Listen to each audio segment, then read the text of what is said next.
Hi,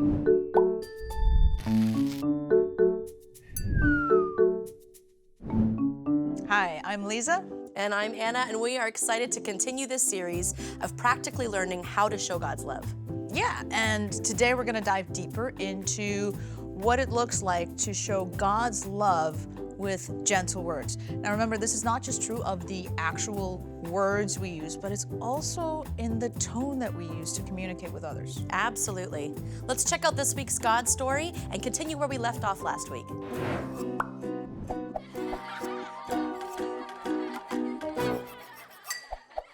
Why is Peter Pan always flying?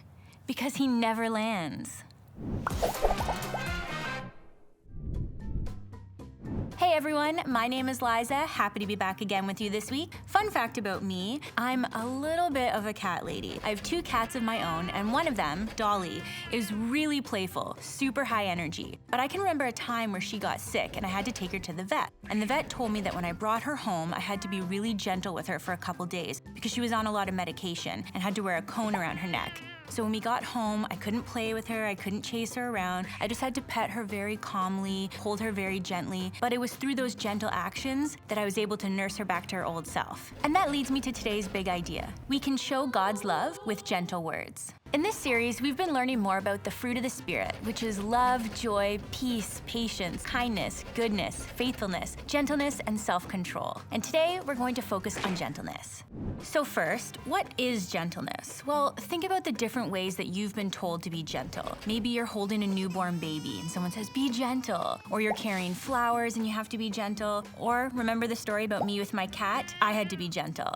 Gentleness is a loving and caring way to treat others. Gentle words are kind words. Gentle actions are kind and considerate. Let's see what the Bible has to say about gentleness. We're going to read from the book of Proverbs. A proverb is a piece of advice or words of wisdom. And the proverb that we're going to read from was written by King Solomon, and he was given this amazing gift of wisdom from God. In Proverbs 15, he wrote, "A gentle answer turns anger away, but mean words stir up anger. The tongues of wise people use knowledge well, but the mouths of foolish people pour out foolish words. The eyes of the Lord are everywhere. They watch those who are evil and those who are good. A tongue that calms is like a tree of life, but a tongue that tells lies produces a broken spirit." A gentle answer turns anger away, but mean words stir up anger. That's really good advice. Have you ever been playing with a friend when you disagree over something? Instead of getting angry and yelling at each other, try using gentle words and really talk through what's happening. That can actually stop anger and prevent you from hurting each other. Solomon also said, wise people speak with wisdom and foolish people don't. And that's why it's so important that we're careful with what we say. Let's take a look at that last verse again. A tongue that calms is like a tree of life, but a tongue that tells lies produces a broken spirit. What does that mean? Gentle words, kind speech, encouraging words are like a life-giving source. Our gentleness with our words is important, and it's one of the ways that we can show God's love. So how can we do that? If someone is yelling at you or using hurtful words towards you, just stay calm and use gentle words back. Or if you're around and someone's being hurtful to another person, you can respond with gentle words and kindness to the person who's hurting. We can really show God's love by being gentle with our words every day. And I know it's not always easy. Sometimes someone says something harsh or hurtful to you, and you want to respond by being harsh and hurtful back. But as Christ followers, we know that Jesus shows us a way of being gentle with our words and having humble hearts. So let's choose to be different. Thanks so much for hanging out, guys. I hope you have a great week. And remember, let's show God's love using gentle words. All right, turn to the person next to you and answer these following questions before the time runs out. Question time. A tongue that calms is like a tree of peaches, blossoms, life, or goodness. Life. In your own words, what is gentleness?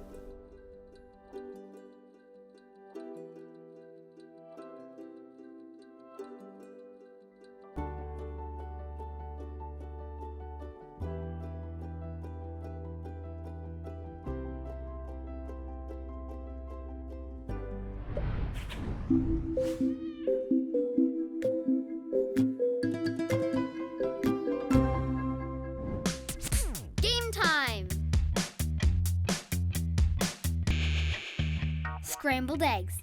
Can you say the key verse before the eggs unscramble? Get ready. 3, 2, 1, go!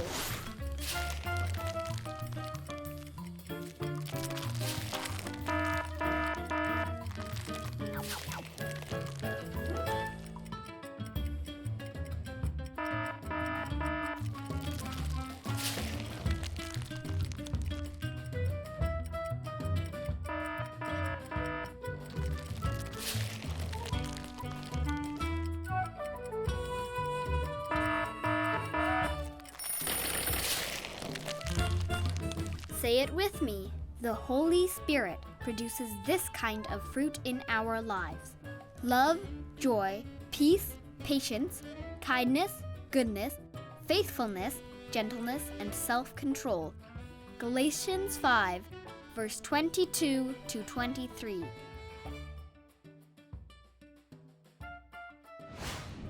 So gentle words are kind, loving, and considerate. And these are often the words that stick with us as we get older. Oh, absolutely. And you know what? Not just the words, but the actions as well. I remember when I was 16, got to my first Canadian National Field Hockey Championships. Finals game, I was terrified. We tied it up, sudden death, shootout. Now, why was I terrified? Because I'm the goalie. If something gets in, it's my fault. I was trying to get in that zone, but I couldn't focus, I couldn't get there, couldn't concentrate. And I remember looking up, and across the field was my mom. She'd separated herself from the pavilion, and she was just standing there, the embodiment of calm. And although she was too far for me to hear, I could just see her saying, "You got this." I knew she was praying, and that's all I needed, was just that calm moment, seeing her, knowing she's saying, "You got this." And even as an adult now, if I'm in stressful situations, I think back to that and the "you got this" moment to get me through it.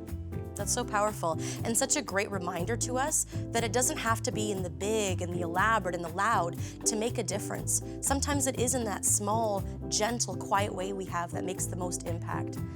You know, we wanted to give you a great example of this, and so we took a visit to our friends at the Oakville and Milton Humane Society and asked them to share with us how words of kindness and love and gentleness have made an impact in the lives of animals who may have been neglected or abused. Yeah, you don't want to miss this. Check it out.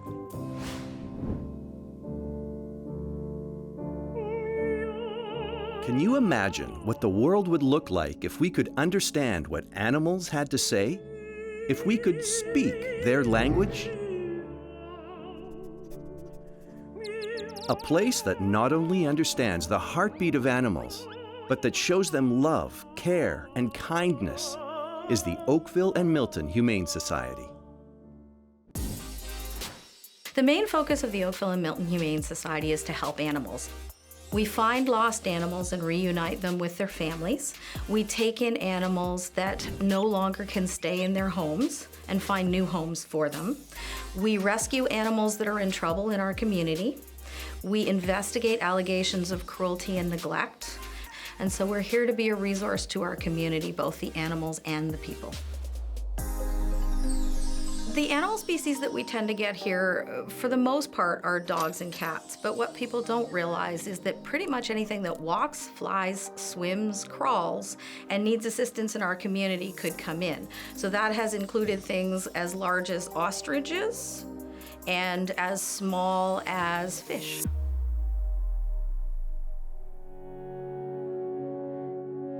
So when animals come to us, they come to us in a variety of ways. And some of them, however, emotionally have been through very bad experiences with people. They're scared, they don't know what to expect, they're closed because they haven't had a positive relationship with humans. The Humane Society often takes in animals that have had bad physical or emotional experiences with humans. They focus on rehabilitating these animals before finding them loving, forever homes. These animals might be scared or in pain and will display that in their body language. They might be trembling, keeping their ears down, turn their heads away, and sometimes even growl when people approach them. It can take a lot of time and patience to help these animals regain trust in humans. And the Humane Society gives them the time and space they need to come around in a way that works for them. Staff and volunteers take them for walks, Play with them, and when needed, simply sit with them to give them dedicated one-on-one time. All of this is done to give the animals a second chance at life and to find them the perfect family and a loving forever home. If we feel that it is going to be a long process and they need to learn to trust someone, that would then involve a foster family, and that foster family becomes the bridge potentially to being able to make connections with new people and new families. For me, fostering is great because I can get a puppy fix or a kitten fix, and then I can send them back when my life gets too busy for that. And it's a wonderful way of just sort of paying it forward, and it's a feel-good. It's a win-win. So about a year ago, I got a call from the Humane Society requesting whether or not we'd be interested in helping an older dog convalesce after hip surgery. And so I wasn't too sure, but we went and met Angel, and well, that was kind of all it took. Go get it.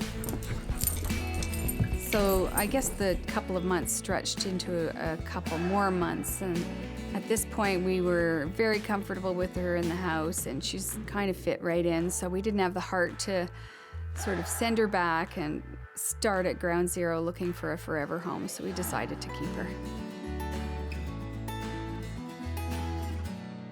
Here she is. So knowing how to behave around animals will, in time, enable an animal to come around and become a normal, happy, healthy animal. What I love about animals most is they're honest, and that the relationship that you have with an animal is pure. And most of the time when the relationship messes up, it isn't because of the animal, it's because of the human. And I kind of find that pureness and that kindness and that gentleness that animals bring something special that's sometimes lost in our human relationships. As humans, we tend to focus on the words people use and often forget to read their body language. Animals use body language to speak to us. And when we treat them with love, gentleness, and respect, we can literally nurse hurting, neglected, and even abused animals back to life. You know, we may not know why these animals ended up at the shelter, but we were able to see everyone show them love, kindness, and gentleness. Yeah, and you know, as we just saw, sometimes it takes a lot of patience and gentleness to win back the trust of an animal that maybe had a bad experience with a human. But it struck me, if we're willing to go that far for animals, how much more can we not show God's love to the people in our lives? That's huge. You know, we witnessed the staff and the volunteers doing the smallest things, taking dogs for walks, playing with the cats, ultimately just spending time with these animals to show them love.